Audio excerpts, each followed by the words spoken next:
Puji nama Tuhan, Shalom Bapak Ibu. Sekali lagi Shalom. Kita berjumpa kembali dalam ibadah Eksosia Babel Teaching di sore hari ini. Biar dimanapun kita berada, saya mengajak kita semua persiapkan hati kita.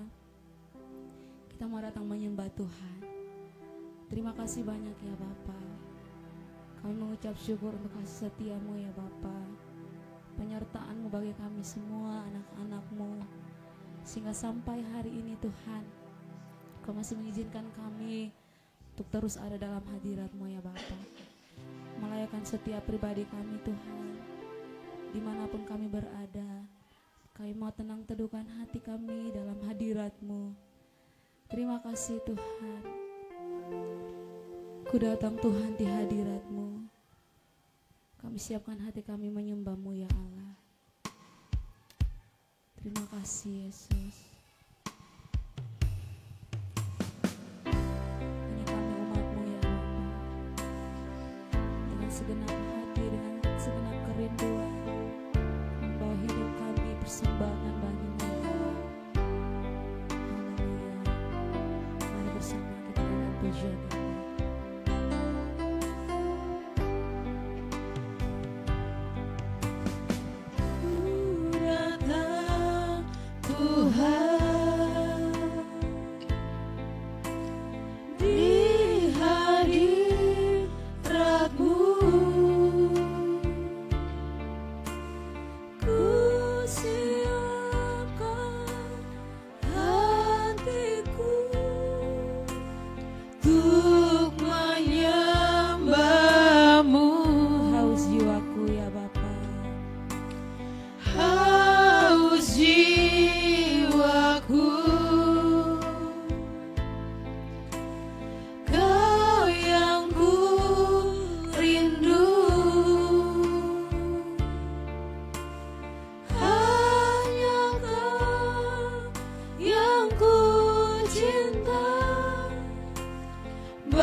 Sekali lagi, ku datang Tuhan di hadirat-Mu.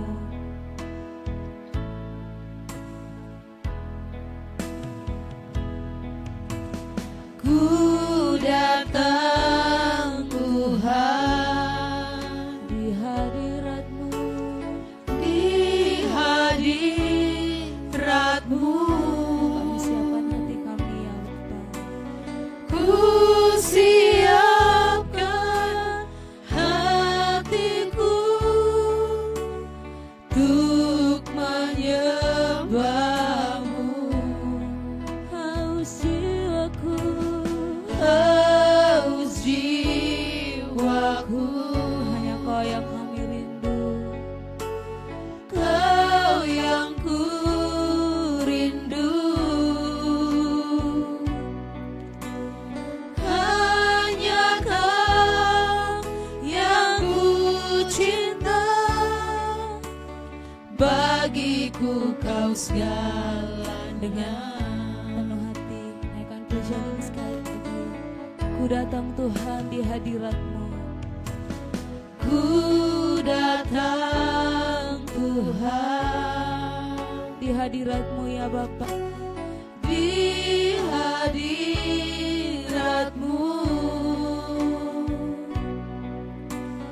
ku siapkan hatiku untuk menyembah-Mu. Haus jiwaku, haus jiwaku. Hanya Kau yang kami rindu Bapa, Kau yang ku rindu. Hanya Kau yang ku cinta, bagiku Kau segalanya. Ku rindukan Kau hadir saat ini, melawat umat-Mu. Ku persembahkan cinta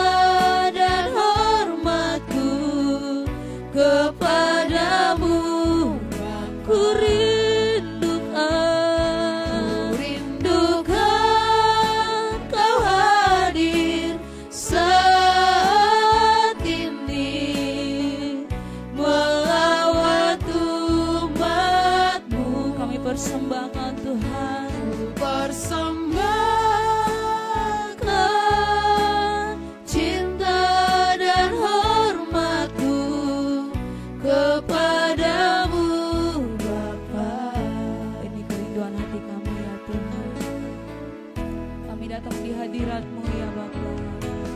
Ku datang Tuhan di hadirat-Mu,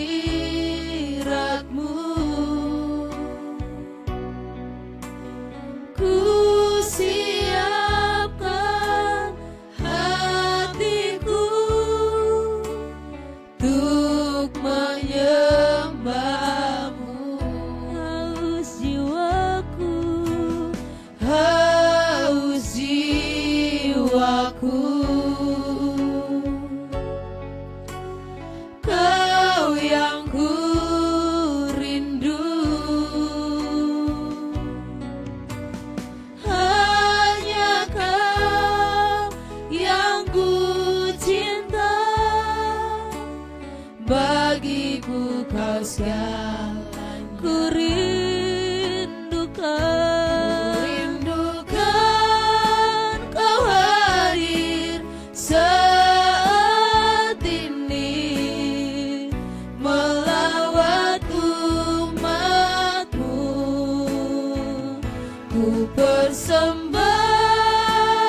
persembahkan cinta dan hormatku kepadamu, ku Bapa. rindukan Tuhan. Rindukan Kau hadir saat ini Melawat setiap kami Tuhan. melawat umat-Mu. Ku persembahkan Persembahkan cinta dan hormatku kepadamu, Mari Bapak Ibu lebih tulus katakan, Ku rindukan Kau hadir saat ini ya Tuhan. saat ini Melawat setiap kami ya Bapa. melawat umat-Mu. Kami persembahkan Persembahkan cinta dan hormat kepadamu ya Tuhan. kepadamu, Ku rindukan, ku rindukan Kau hadir saat ini melawat umat-Mu. Ku persembahkan cinta dan hormatku kepadamu, kepadamu ya Bapa. kepadamu, Bapa. Kepadamu, Kepadamu, Bapa.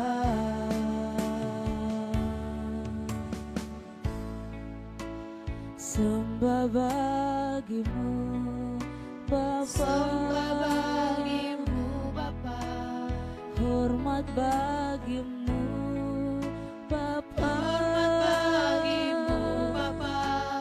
Kami sembah, Kami sembah, kami tinggikan, kami tinggikan, kami muliakan kami muliakan Allah Israel. Allah Israel. Haleluya, Haleluya, haleluya. Haleluya. Kami menyembah-Mu, Kami menyembah-Mu, sebab hanya Kau yang layak. sebab hanya Kau yang layak. Haleluya, Haleluya, haleluya. haleluya. Sembah bagimu, Sembah bagimu,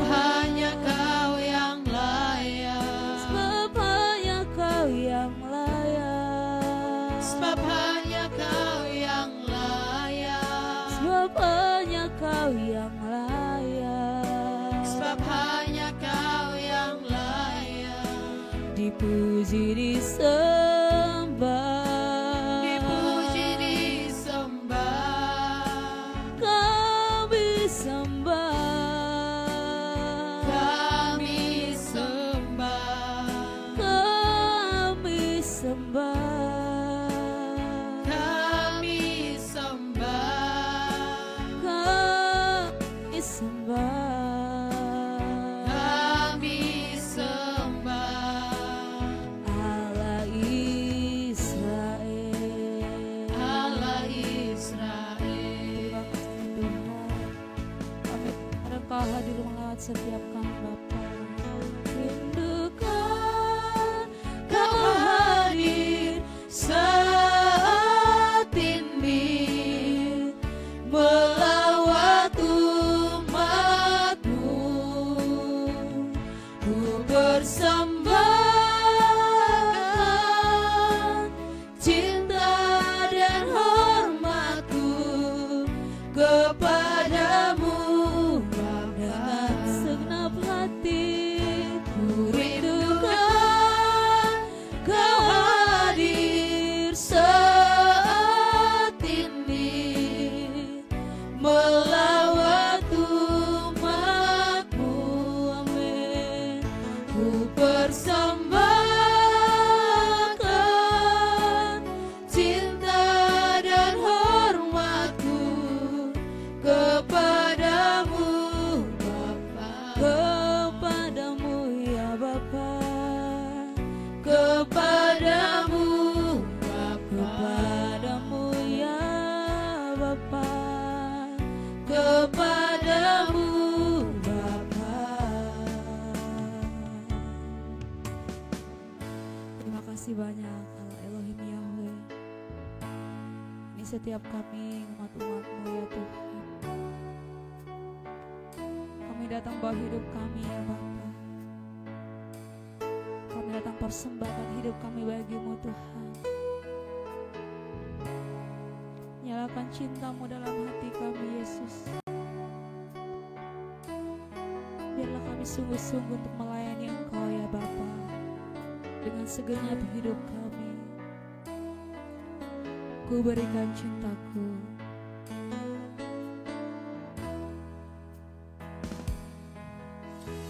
Ku berikan cintaku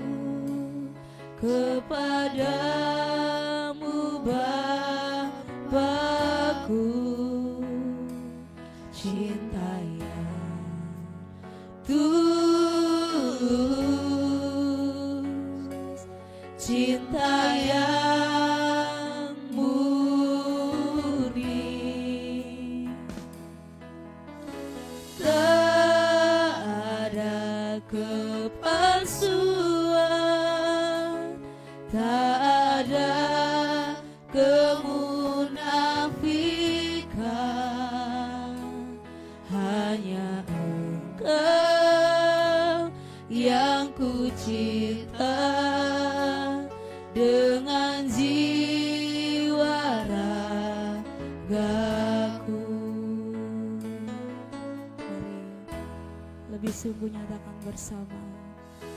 Ku berikan cintaku kepadamu, Bapakku. Cinta yang tulus, cinta yang murni. Tak ada kepalsuan, tak ada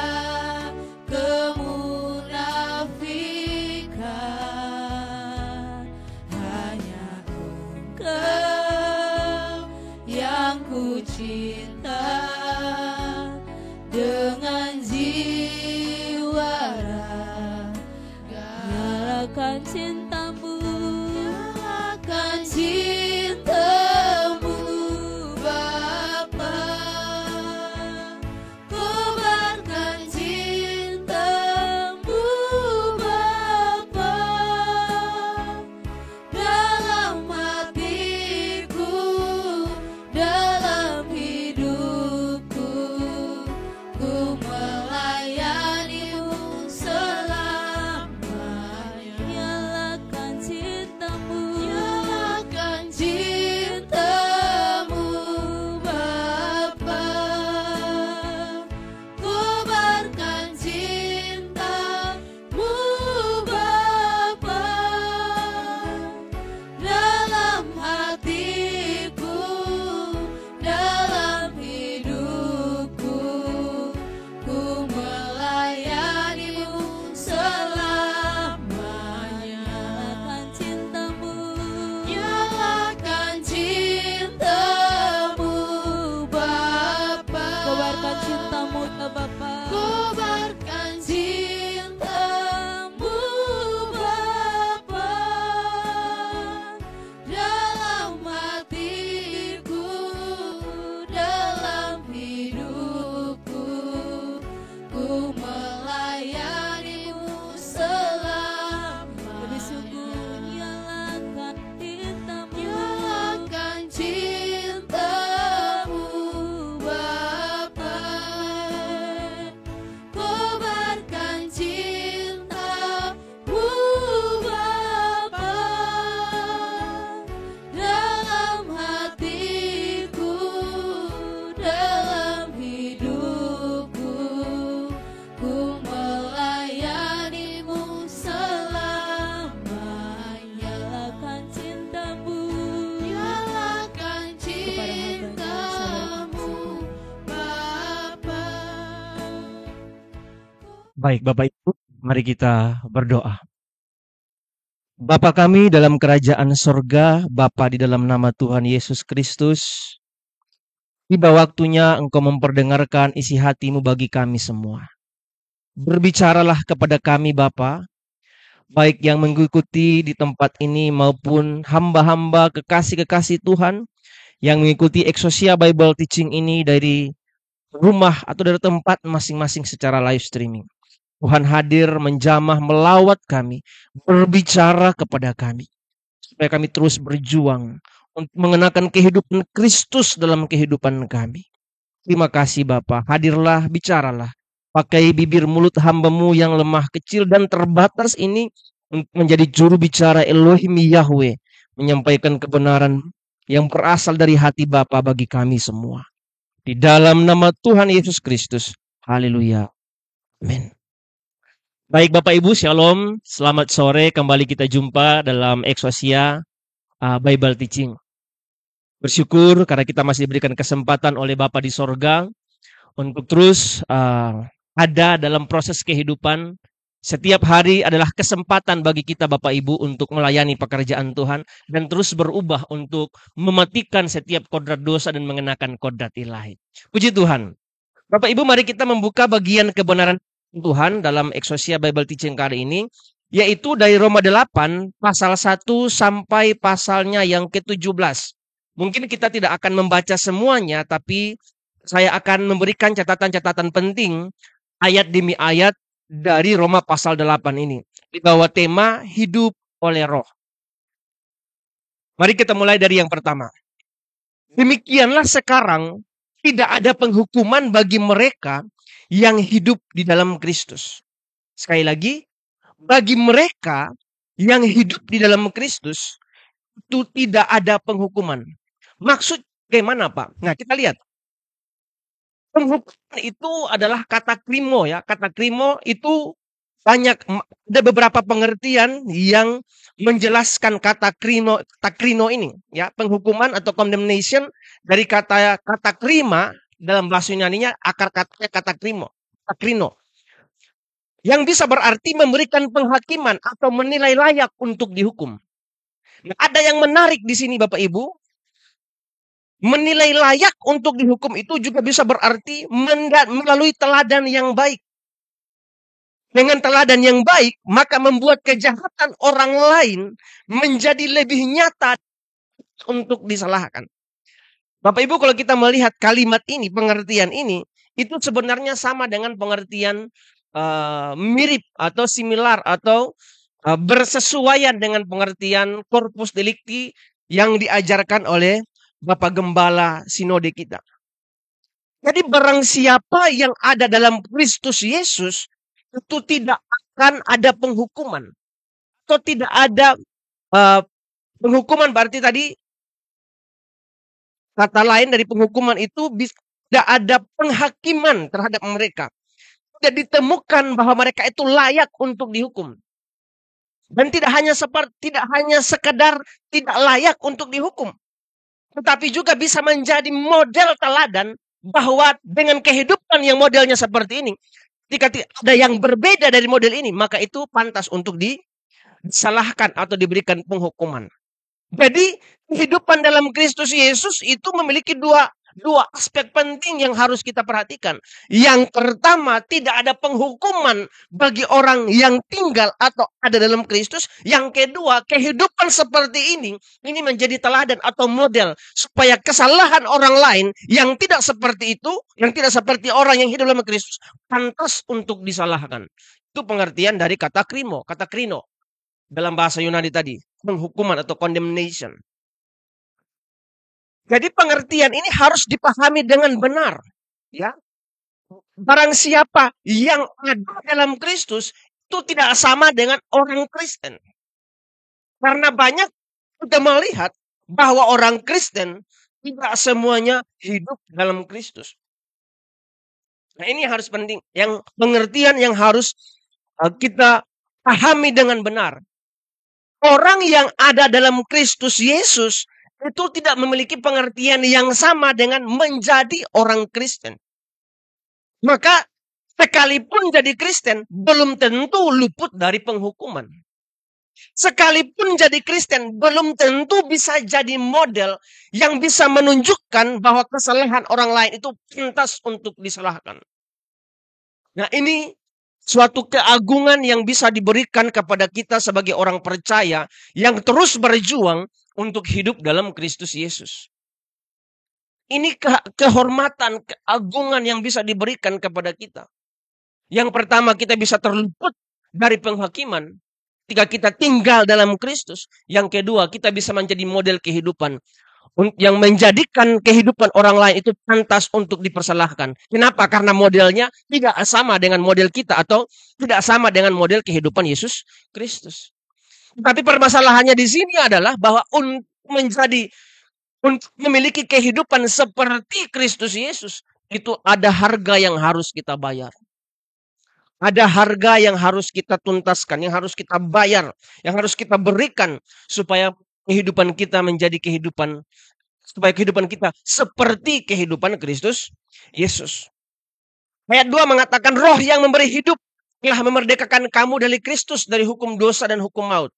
Yang ketiga, sebab apa yang tidak mungkin dilakukan hukum Taurat karena berdaya oleh daging. Nah, ini ayat 3 ini memberikan pengertian yang luar biasa Bapak Ibu bagi kita kalau kita membaca dengan teliti dengan seksama, ya. Sekali lagi saya baca ayat yang ketiga. Sebab apa yang tidak mungkin dilakukan hukum Taurat karena tak berdaya oleh daging telah dilakukan oleh Allah dengan jalan mengutus anaknya sendiri dalam daging yang serupa dengan daging yang dikuasai oleh dosa. Karena dosa, ia telah menjatuhkan hukuman atas dosa dalam daging. Yang pertama kita lihat penggalan yang pertama. Sebab apa yang tidak mungkin dilakukan hukum Taurat karena berdaya oleh daging. Bapak Ibu harus kita pahami, harus kita mengerti.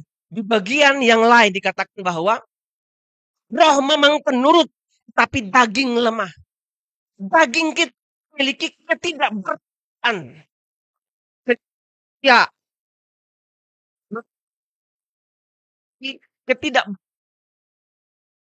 dosa. Hanya dalam bagian yang lain dikatakan keinginan hatinya adalah kejahatan semata. Warisi yang namanya kodrat. Unik Bapak Ibu. Dan juga menarik perhatian saya ketika baca ini. Sebab apa yang tidak mungkin hukum Taurat bila pernah membaca renungan ini, bukankah Allah juga yang memberikan hukum Taurat? Apa dikatakan kok tak berdaya, kemudian telah dilakukan? Bukan Allah hukum Taurat kepada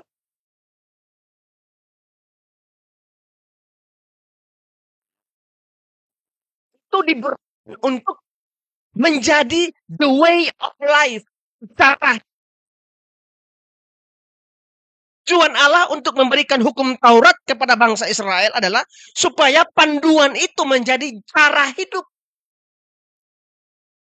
Tetapi faktanya adalah dengan hukum Taurat ternyata banyak dosa yang dilakukan. Maka di bagian ayat yang lain katakan begini, ketika hukum Taurat diberikan justru semakin banyak dosa. Artinya begini, bukan karena ada hukum Taurat makanya orang semakin berdosa, bukan.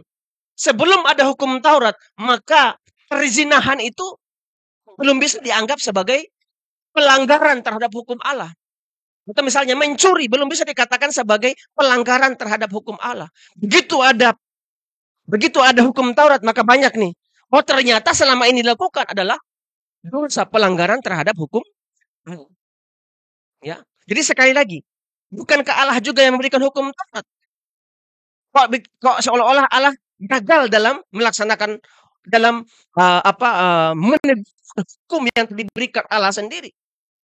Nah, ini yang harus kita pahami. Hukum Taurat harus menjadi the way of life atau cara hidup orang Israel. Tetapi ternyata tidak. Justru dengan adanya hukum Taurat mereka mengidentifikasi perbuatan dosa setiap orang. Bahkan dengan hukum Taurat atau dengan 300-an butir mitzvot itu justru ada dosa kemudian akibatnya orang misalnya contoh ya, berzina harus dihukum rajam. Tidak ada solusi. Solusinya mati. Padahal sebenarnya tujuannya kalau ada hukum supaya jangan lakukan. Kan begitu. Bukan justru ketika ada hukum terus semakin banyak orang yang mati sia-sia tanpa pertobatan. Nah, itu maksudnya. Ya. Jadi hukum Taurat itu sebenarnya tujuan ilahi adalah menjadi cara hidup. Bukan hanya sekedar hukum yang dipergunakan untuk mengidentifikasi perbuatan dosa. Kalau seperti itu sama saja dengan kitab undang-undang hukum pidana yang dibuat misalnya dalam konteks negara Indonesia ya. Itu sama saja dengan OHP. Ketika ada orang melanggar, dia melanggar pasal mana nih? Oh, pasal ini kalau dilanggar ancaman hukumannya seperti ini. Disidangkan kalau terbukti bersalah sah meyakinkan tok palu masuk penjara. Bukan seperti itu dari hukum Taurat yang dirancangkan Allah. Tetapi karena tidak berdaya oleh daging. Nah, ini dia. Karena tidak berdaya oleh daging, maka hukum Taurat tadi hanya berfungsi untuk mengidentifikasi dosa. Jadi permasalahannya bukan di hukumnya. Yang menjadi permasalahan adalah keinginan daging atau kehendak bebas manusia yang tidak diarahkan untuk menghormati Tuhan. Itu sumber masalahnya. Ya, makanya dikatakan begini. Apa yang tidak mungkin dilakukan hukum Taurat karena tak berdaya oleh daging, dilakukan oleh Allah. Apa yang dilakukan Allah?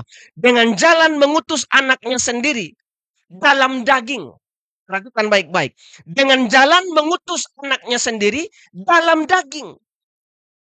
Ya. Yang serupa dengan daging yang dikuasai dosa karena dosa. Sebelumnya saya belum mengerti maksudnya apa sih? Nah, ketika saya mempelajari tentang monoteisme, bahwa Yesus datang betul-betul dalam keadaan sebagai manusia, maka ini menjadi clear. Menjadi clear. Allah telah melakukan apa yang tidak mungkin oleh hukum Taurat, dilakukan oleh Allah. Dengan cara apa? Mengutus anaknya sendiri dalam daging. Nah, dalam daging, ini daging yang seperti apa? Daging yang dimaksud adalah daging yang serupa dengan daging yang dikuasai dosa karena dosa. Dagingnya siapa nih? Daging Adam, manusia Adam. Jadi daging, kehidupan daging anak Allah ini yang menjadi solusi dari ketidakberdayaan hukum Taurat karena daging, Allah mengutus anaknya dalam daging. Daging yang serupa dengan daging yang dikuasai dosa karena dosa. Jadi bukan dosanya yang serupa, dagingnya yang serupa. Manusia daging Adam sama dengan daging Yesus Kristus. Jadi tidak bisa mengatakan bahwa versi Adam itu beda dengan versi Yesus Kristus. Tidak. Alkitab menjelas mengatakan bahwa Adam pertama dan Adam terakhir. Nah, kalau disebut diparalelkan sebagai Adam pertama, Adam terakhir, maka modelnya harus sama. Tidak bisa Adam pertama ini beda dengan Adam kedua. Kalau itu tidak paralel. Banyak ayat yang menunjukkan seperti itu. Ya. Nah, ini meneguhkan. Jadi anak Allah mengutus anaknya sendiri dalam daging. Daging tersebut serupa dengan daging yang dulu dikenakan oleh Adam. Tapi daging dikenakan oleh Adam itu dikuasai dosa. Tetapi daging Yesus Kristus tidak dikuasai dosa. Makanya kalau kita lihat pengertian ini jelas. Ya. Bilang gini, makanya firman atau logos itu masuk atau egeneto dalam daging sarx. Yohanes 1 ayat 14. Kalau di sana kita lihat firman menjadi manusia. Padahal logos firman atau logos itu masuk dalam daging. Bukan menjelma menjadi antropos. Karena manusia itu antropos.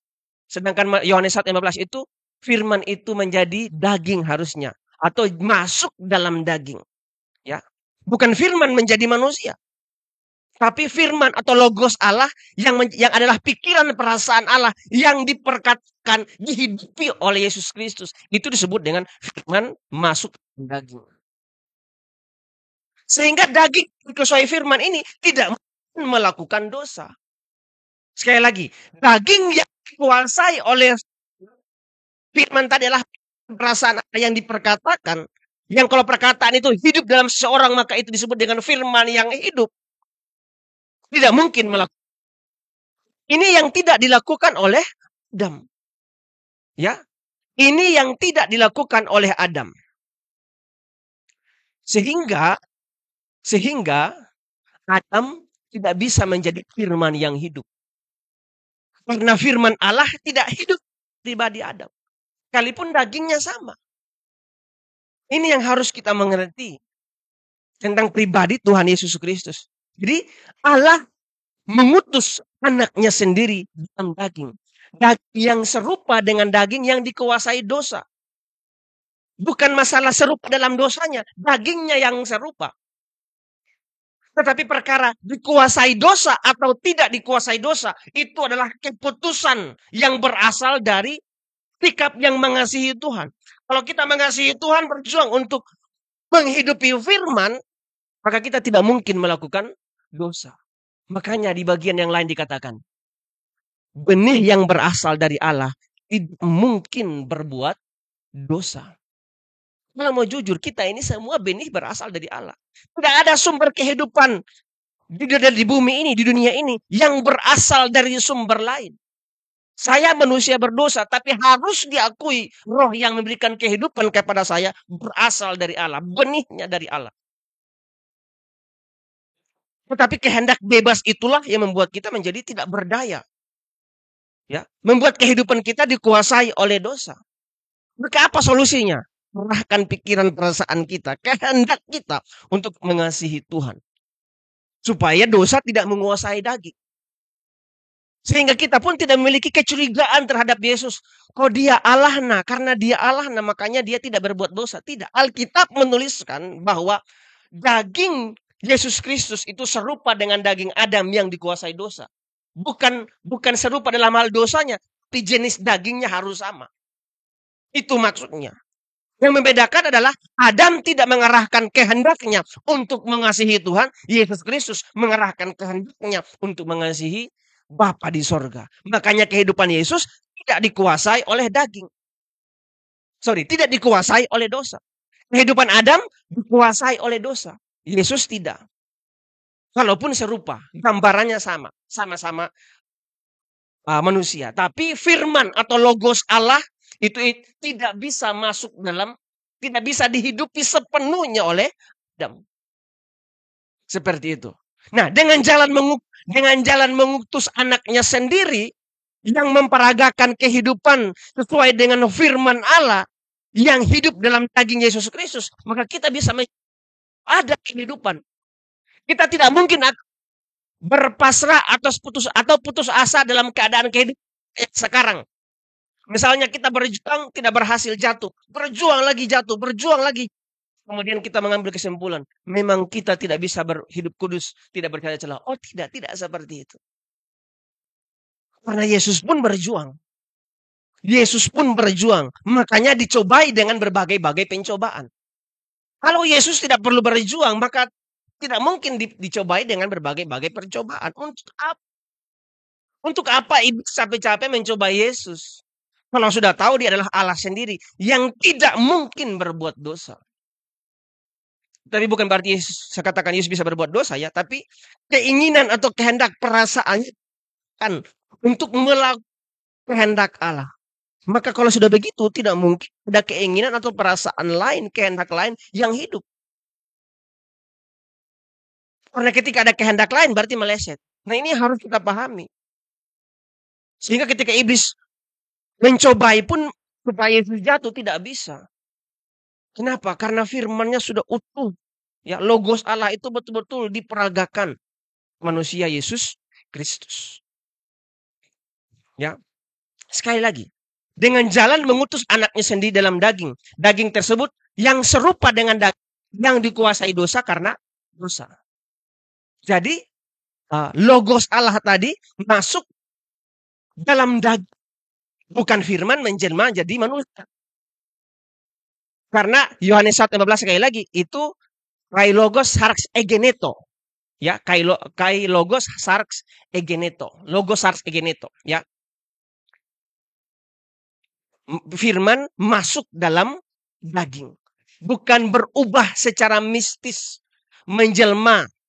Karena menjelma itu lebih dekat dengan mitologi Yunani. Misalnya Achilles, Poseidon. Itu kan istilah menjelma lah. Ada dewa kawin dengan manusia, kemudian menjelma jadi anak dewa. Nah itu kita tidak seperti itu pemahaman kita. Pemahaman dalam kehidupan kekristenan adalah ada pribadi Yesus Kristus yang hidup dalam daging seperti daging Adam, manusia pertama yaitu dalam dosa. Tapi Yesus tidak jatuh dalam dosa. Kenapa tidak jatuh dalam dosa? Karena sepenuh firman logos Allah itu hidup. Kerahkan keinginan, pikiran, perasaan, kehendak hanya untuk melakukan kehendak Bapa. Maka logos masuk dalam daging itu adalah proses yang diperjuangkan hari. Jatuh bangun iya. Tapi kalau kita tahu kita jatuh, di bagian mana kita jatuh, besok kita berjuang lagi supaya jangan jatuh. Tapi kalau kita tidak mengerti ini, kalau kita melihat kehidupan Yesus adalah model kehidupan yang lain dari kehidupan kita, maka nanti ketika kita sudah berjuang untuk menanggulangi potensi dosa menjadi perbuatan dosa, kita bisa jadi begini. Kalau jatuh terus-menerus, kita bisa bilang gini, sudahlah, memang beda kita dengan Tuhan. Oh tidak. Memang kita tidak akan mungkin sampai seperti kehidupan atau melampaui kehidupan Kristus. Tapi kita tahu di bagian mana kita meleset. Makanya di bagian yang lain, ia dipanggil. Ya, walaupun dia anak, dia berjuang untuk menjadi taat dari apa yang dideritanya. Supaya ia bisa menjadi imam besar. Dia bukan imam yang tidak merasakan penderitaan manusia. Dia rasakan setiap penderitaan manusia. Nah, kalimat berikut. Ia telah menjatuhkan hukuman atas dosa di dalam daging. Ya. Ia telah menjatuhkan hukuman atas dosa di dalam daging. Daging yang seperti apa? Daging yang tidak bercacat celah. Siapa itu? Tuhan Yesus Kristus. Makanya kita tidak bisa menemukan satu pun ayat Alkitab mengatakan Yesus itu berdosa. Tidak ada. Tidak berdosa. Ya, sekalipun dagingnya serupa dengan daging Adam, tapi Yesus tidak berdosa. Ya. Kuasa dosa dosa tidak bisa menguasai kehidupan Kristus. Nah, harusnya model seperti itu yang kita bisa hidupi, yang bisa kita teladani. Tidak boleh ada model kehidupan yang lain. Tetapi kita gagal, Bapak Ibu. Ya, Adam gagal, maksud saya Adam gagal. Makanya harus muncul sosok pribadi, yaitu Yesus Kristus, anak Allah sendiri. Tapi anak Allah yang hadir datang dalam daging. Supaya anak Allah yang hidup dalam daging ini membuktikan bahwa dosa tidak bisa menguasai. Bukan karena ada unsur ilahinya, tetapi karena memang ada pikir perasaan kehendaknya diarahkan untuk hanya melakukan pikiran perasaan Allah. Tidak ada kehendak lain, tidak ada perasaan lain, tidak ada kerjaan yang lain yang dilakukan selain dari kehendak Allah. Nah, ini yang menjadi perjuangan kita. Supaya kita bisa hidup. Bukan aku lagi yang hidup, melainkan Kristus yang hidup. Itu bukan berarti mukanya berubah, tidak. Tetap muka seperti Sony Maulana, tapi gairahnya yang berbeda. Seperti itu. Nah, itu Bapak Ibu yang harus kita pahami tentang kehidupan Kristus ini. Nah, kalau kehidupannya sudah seperti itu, maka penghukuman tidak bisa. Kenapa? Karena penghukuman untuk bagi orang yang di luar Kristus. Kalau dalam Kristus arti teladannya Yesus Kristus. Hidupnya seperti Kristus. Sepenuhnya hidupnya di Kristus. Tidak boleh ada yang lain. Makanya di bagian lain dikatakan sampai kita mencapai kepenuhan Kristus. Ya, kalau Bapak Ibu menonton khotbah Bapak Gembala kita di dalam ibadah Civitas Akademika hari Jumat, itu temanya tentang kepenuhan Kristus. Bukan hidup kita yang berubah jadi wajahnya, tidak. Wajahnya yang berubah, tidak. Yang berubah adalah gairah kita seperti gairah Kristus. Nah, itu adalah perjuangan dari hari ke hari yang harus kita lakukan. Bukan sesuatu yang bersifat supranatural. Bukan sesuatu yang bersifat mistis. Apalagi penjelmaan. Itu by proses. Itu by proses. Supaya tuntutan hukum Taurat digenapi dalam kita yang tidak hidup menurut daging, tetapi menurut roh. Jadi tuntutan hukum Taurat tadi digenapi maksudnya begini Bapak Ibu. Saya juga agak ketika membaca renungan ayat ini, kok tuntutan hukum Taurat digenapi? Padahal kita kan hidup menurut roh. Nah, setelah saya merenungkan, ternyata maksudnya begini. Hukum Taurat yang tidak berdaya karena keinginan daging, itu tidak bisa diberikan. Karena begini, hukum itu kalau ada bukti kesalahannya, maka hukum itu berlaku, digenapi. Ya, tetapi kalaupun misalnya tidak ada kesalahan, hukum itu digenapi. Artinya apa? Dia tidak bisa ditemukan kesalahan, maka hukum digenapi. Maksudnya, jadi pengertiannya tidak hanya boleh dikatakan bahwa hukum itu digenapi kalau ada kesalahan, tidak. Ketika tidak ditemukan kesalahan pun, itu hukum artinya digenapi. Artinya tidak bisa ada hukum yang bisa kita terapkan. Jadi tuntutan hukum Taurat untuk tadi yang hanya bisa membinasakan orang, itu tidak bisa digenapkan ya pada orang yang hidup menurut roh. Tuntutan hukumnya, konsekuensi perbuatan dosanya atau kesalahan tidak bisa digenapkan. Apa yang digenapi? Ketika mereka hidup tidak ketika mereka hidup sesuai dengan kehendak Allah, maka tuntutan hukum Taurat dapat digenapi. Apa penggenapannya? Tidak bisa dihukum. Itu maksudnya ya. Nah, jadi bagi orang yang hidup menurut roh, ya, bagi orang yang hidup menurut roh, artinya yang hidup menurut Kristus, ya, yang tidak hidup menurut daging, ya. Orang yang hidup menurut roh, yang tidak hidup menurut daging, yang sama dengan menghidupi kehidupan Kristus, itu penghukuman karena hukum Taurat tidak bisa diberikan. Bukan berarti hukum Taurat dibatalkan, tidak. Justru itu dipenuhkan atau digenapkan hukum Taurat tersebut. Karena tidak mungkin orang yang hidup menurut Kristus kemudian melanggar hukum Taurat. Tidak mungkin. Tidak mungkin. Tidak mungkin orang yang hidup dalam Kristus Yesus melanggar hukum Taurat. Tidak mungkin. Ini luar biasa Bapak Ibu. Kebenaran yang bisa kita dapatkan melalui pengenalan akan Allah ini. Kalau tema saya hari ini kan bertumbuh dalam karakter Allah. Jadi kalau bertumbuh dalam karakter Allah, Allah yang harus jadi hukumnya. Tidak boleh ada hukum lain. Hukum Allah, pikiran perasaan. Ketika pikiran perasaan diperkatakan, jadi firman Allah. Ketika firman atau logos Allah itu atau pikiran perasaan Allah yang diperkatakan hidup dalam daging manusia, Kristus. Jadi Yesus Kristus menjadi firman yang hidup. Sama seperti Yesus memiliki kepenuhan Allah. Di konteks yang lain dikatakan kita pun memiliki kepenuhan Allah. Melalui apa? Melalui pengenalan akan anaknya. Sampai kita mencapai kesempurnaan dalam pengenalan akan anak Allah ini. Itu luar biasa Bapak Ibu. Sehingga kita tidak bisa dalam perjuangan kita untuk mencapai keserupaan dengan Kristus, kita tidak memiliki yang namanya kecurigaan terhadap pribadi anak Allah ini. Kalau kita bisa mengatakan, oh dia Allahna, makanya dia tidak bisa berbuat dosa. Padahal Yesus berjuang betul-betul. Betul-betul berjuang dari apa yang dideritanya supaya taat kepada Bapa, supaya tidak meleset kepada Bapa. Terus kita datang bilang karena dia Allah makanya dia tidak berbuat dosa. Padahal Yesus betul-betul merasakan penderitaan manusia. Dia juga bergumul, ya. Yang mulia Tuhan Yesus juga bergumul. Makanya dalam bagian lain Alkitab, sesudah ia menyelesaikan penyucian dosa, dia menjadi pokok keselamatan. Sesudah ia mencapai kesempurnaan. Kata mencapai saja itu menunjukkan ada proses yang harus dilalui. Dan itu tidak boleh ada sedikit pun kemelesetan dari pikiran perasaan Allah. Baru bisa mencapai kesempurnaan. Satu titik kemelesetan itu tidak sempurna. Ya, kalau kita bicara tentang titik didih air 100 derajat Celcius, 99,5 derajat itu belum sempurna, belum mendidih. Yesus mencapai level titik paling tinggi.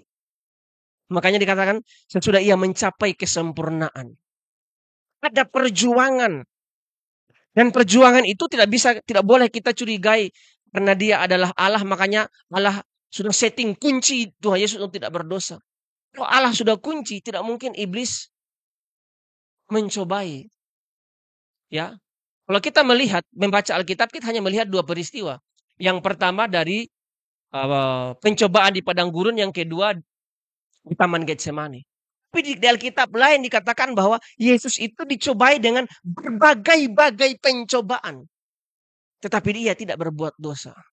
Bukan karena sudah untuk tidak berbuat dosa.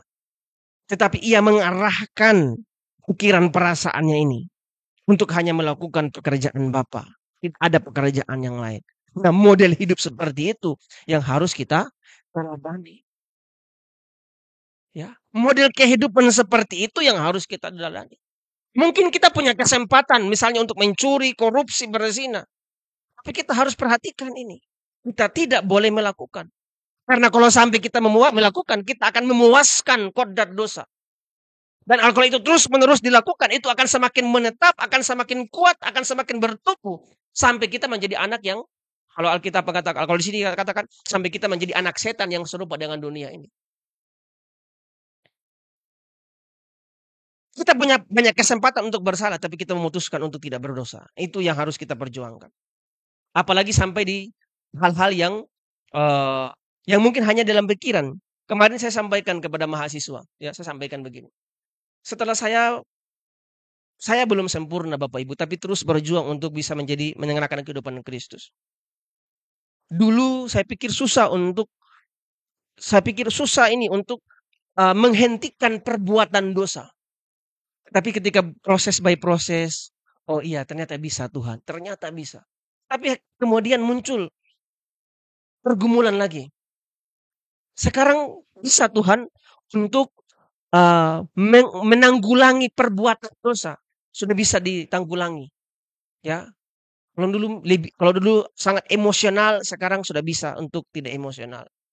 Tapi ada satu ini, emosional dalam pikiran. Kalau dulu dalam pikiran perbuatan langsung muncul. Marah dalam pikiran langsung ditunjukkan dan tinggalkan. Sekarang tidak, lebih bisa menahan perbuatannya. Tapi di sini ini masih ada berkecamuk. Dalam pikiran ini masih berkecamuk. Makanya saya katakan ke mahasiswa. Ternyata setelah melalui proses perjuangan ini. Ya belum lama sih. Belum banyak. Saya kalau terhitung itu baru tahun 2016. Artinya apa? Baru 9 tahun. Belum lama. Usia biologis kekristenan sudah 36 tahun. Tapi menyadari betul-betul kehidupan Kristen seperti apa baru 2016. 2016 sampai 2025 itu baru 9 tahun. Setelah melalui perjuangan untuk menanggulangi, menghilangkan perbuatan dosa. Sampai di level hari ini. Saya temukan satu hal. Ternyata untuk menghentikan perbuatan dosa lebih gampang dibandingkan menghentikan potensi dosa yang berkecamuk dalam pikiran ini. Saya mungkin tidak bisa marah. Tapi apakah di sini masih betul sama tidak? Tidak bisa marah. Itu belum tentu. Ya, saya bisa untuk tidak maki di sini, betul tidak? Maki-maki dalam artian bukan maki-maki kata-kata makian yang apa ya, misalnya kurang ajar. Ini maki, bagi saya itu makian. Nah itu susah Bapak Ibu. Ya, kita tidak mungkin bilang kurang ajar satu ini, tidak. Tapi dalam hati kita kurang ajar. Dalam pikiran bilang kurang ajar. Bisa saja begitu. Ternyata untuk menghentikan atau apa ya, supaya tidak keluar kalimat kurang ajar itu mudah. Tetapi untuk mengendalikan dalam pikiran kita supaya jangan muncul pikiran kurang ajar itu susah, sulit.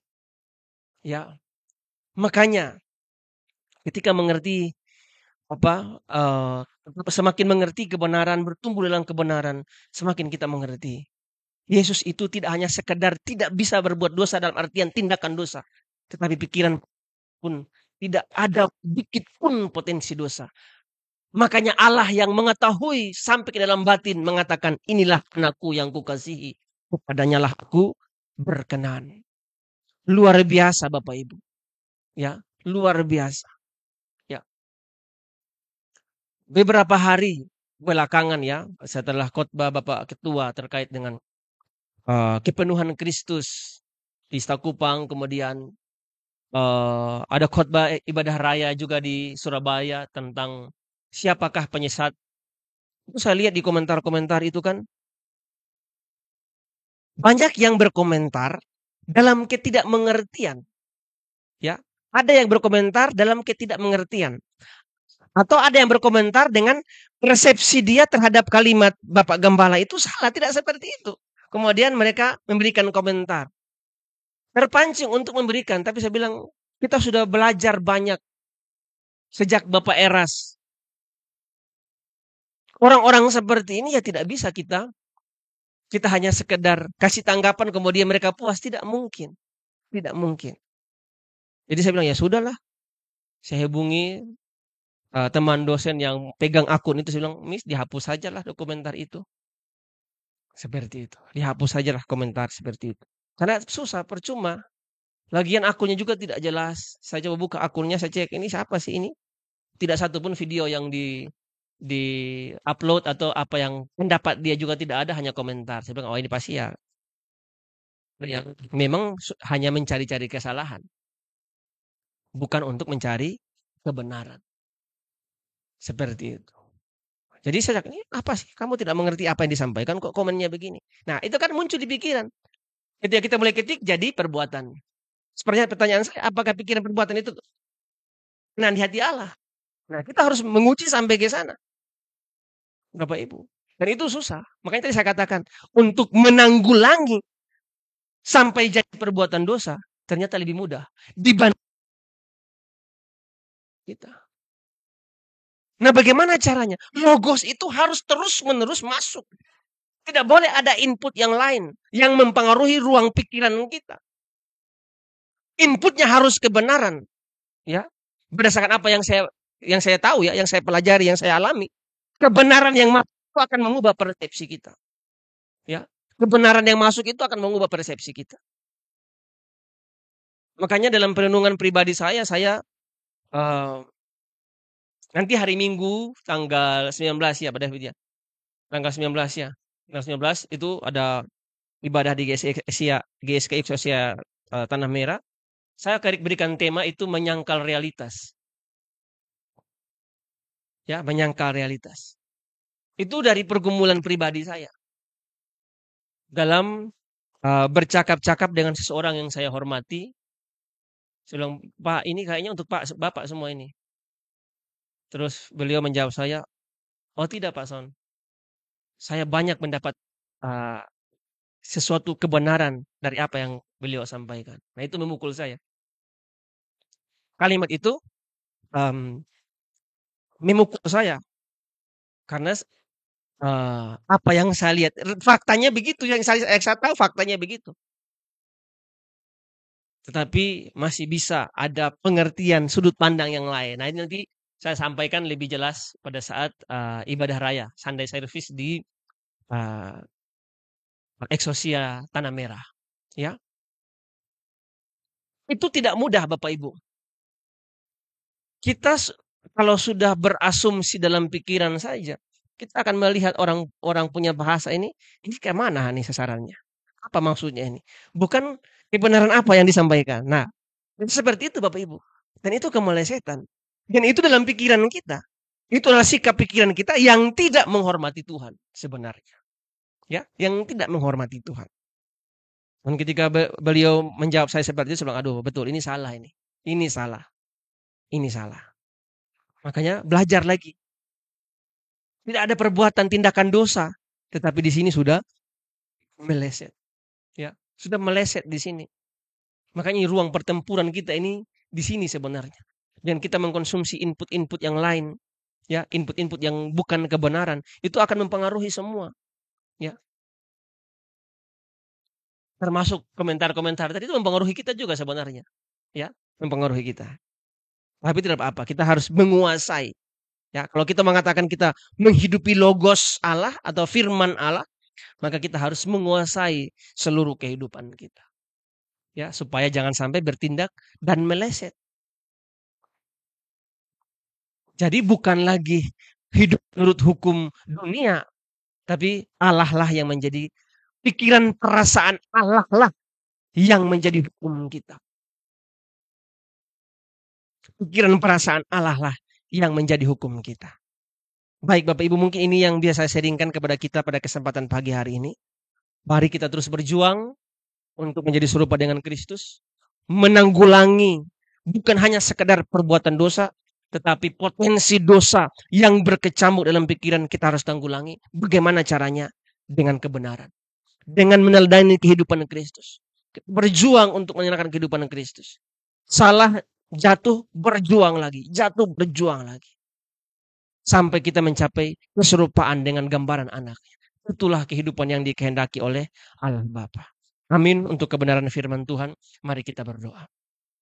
Bapak, terima kasih untuk kebenaran firman-Mu di pagi hari ini. Hamba telah selesai berbicara. Ampuni jika ada kemelesetan yang tidak sesuai dengan perasaan-Mu. Biarlah melalui kebenaran firman Tuhan, kami semakin diteguhkan, semakin dikuatkan Bapa. Supaya kami semakin serupa dengan Kristus. Supaya memiliki gambaran Tuhan Yesus dalam kehidupan kami. Kami tidak putus asa dalam memperjuangkan kehidupan Kristus dalam kehidupan kami. Tolong kami Bapa, Roh Kudus tolong kami. Terima kasih Bapa. Kami akan kembali dalam aktivitas kami setiap dalam kehidupan kami masing-masing. Kiranya Engkau memberkati kami. Mari kita menerima berkat Tuhan. Terimalah oleh-Mu segala berkat dari Bapa Yahweh Elohim kita, cinta kasih dari yang mulia Tuhan kita Yesus Kristus, dalam persekutuan dengan Roh Kudus. Kiranya menyertai kita sampai Maranatha. Tuhan Yesus kembali menjemput kita orang-orang salehnya untuk pulang ke langit baru, bumi yang baru, memerintah bersama-sama Kristus dalam kerajaan Bapa selama-lamanya. Di dalam nama Tuhan Yesus Kristus. Haleluya. Amin. Baik, salam Bapak Ibu. Tuhan Yesus memberkati.